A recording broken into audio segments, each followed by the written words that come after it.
ايوا هادشي اللي وقع ليا ما عمرو طاح ليا لا في البال ولا في الخاطر، كنت كنشوفو غير في الافلام والمسلسلات. حتى جا النهار اللي انا طحت فيه. جا خالي من المانيا هو وولادو وجاو عند جداتي.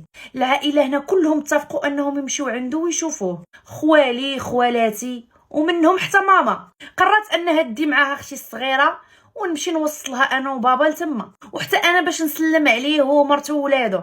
ومنين نساليو نرجع انا وبابا وتبقى هي مع اختي تما. هي هذيك بقينا حتى تعشينا معاهم، ومن بعد رجعنا في حالاتنا في الليل. جداتي كانت ساكنه في واحد المدينه وحده اخرى من غير مدينتنا، ولكن ما كانتش بعيده علينا بزاف. الغد اللي فقت لقيت بابا مشى الخدمه، وانا كيف العاده لبست حويجاتي وفطرت وخرجت لمدراستي. الوالد ديالي كيبدا الخدمه من 7 ديال الصباح حتى 7 ديال العشيه، وانا كنمشي لقرايتي ونرجع للدار. واحد النهاريات مشيت دوزت التسويع كيف العاده، ولكن هاد المره تعطلت، ما ساليتش حتى للسعود. وحتى البلاصه اللي كندير فيها التسويع ما بعيداش بزاف على الدار، كنمشي على رجليا. وانا شاده الطريق للدار وقربت نوصل، الهزه اللي غنهز عينيا لقيت واحد الراجل كيشوف فيا. كان كيخلع، ما فيه ما يتشاف، كان قصير وباين عليه شويه كبير، تكون عنده ديك 56 ممكن 50. هو الصراحه كان غادي في طريق واحده اخرى، ولكن منين شافني قرر انه يقلب الطريق ويتبعني. ما نكذبش عليكم، في ديك اللحظه تخلعت. اول مره شي واحد يتبعني وكان كيدير فيا شي شوفات ماشي نورمال. حسيت براسي بحال طلعتني الصهده، وليت غدا كنخفف في رجليا، نزرب ونقول ما زربت. الحمد لله انني وصلت للدار على خير. دخلت وسديت عليا الباب، لقيت بابا مسكين داير العشاء وكيتسنى فيا. انا ما عاودت لبابا والو على داكشي اللي وقع ليا، قلت صافي حاجه بسيطه وغتمشي في حالها، كره شي مسطي. انا سديت الموضوع وبديت كنتناسى.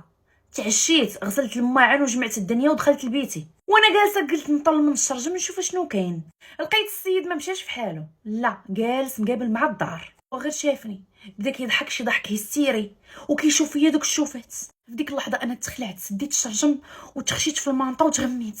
بقيت كنتقلب، بغيت غنعس نعس ما بغيت ديني. غد لي في الصباح وجدت راسي كيف العاده باش نمشي نقرا.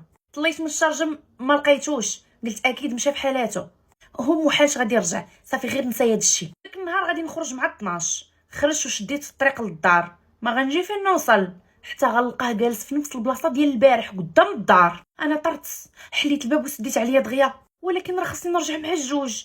كيفاش غندير؟ ولا ما مشاش في حالات، واش غادي ندير معاه؟ وعندك يقرب ليا ولا يدير ليا شي حاجه. فعلا وصلت الجوج وانا خصني في ديك اللحظه نخرج. بقيت صابره وهو ما بغاش يتزعزع من تم. في واحد اللحظه قلت صافي خصني نتشجع ونخرج في حالاتي، واللي بغى يوقع يوقع. وغير خرجت ضربتها بواحد الجريه، تلفت لقيتو تابعني. انا غدا كنهرول وهو تابعني، انا غدا وهو تابعني، وكيقمقم بشي حوايج ما فهمتوش اش كيقول. وانا غادي نموت على الخلعه، وليت صفرة. واحد الوقيته قطع الحس، قلت يمكن لا اضرب الدوره مع شي زنقه اخرى. تلفت لقيتو قرب يوصل ليا، تما برد ليا الماء في ركابي. هنا عطيتها الجري ديال بصح، وانا نجري وهو تابعني، وانا نجري وهو تابعني. غير وصلت لليسي وانا نعطيها للغوات.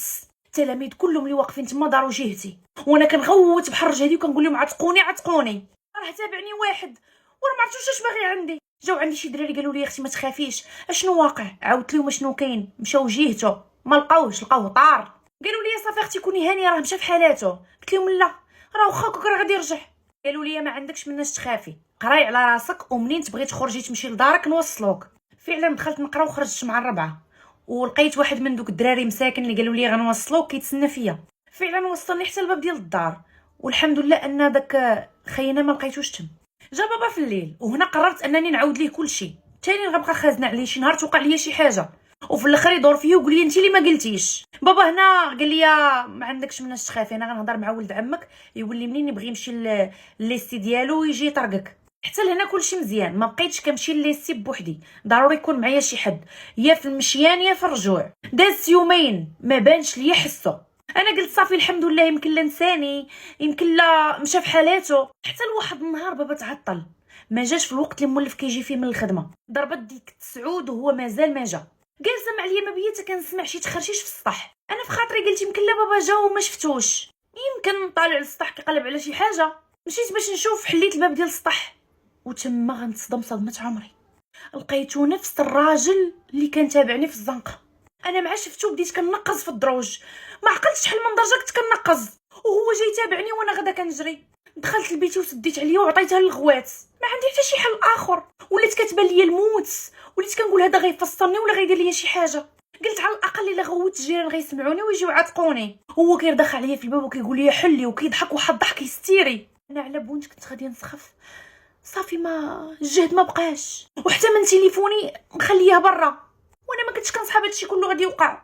هادشي انا كنت كنشوفو غير في الافلام، والله يا ربي الله ولا كنسمع عليه في القصص.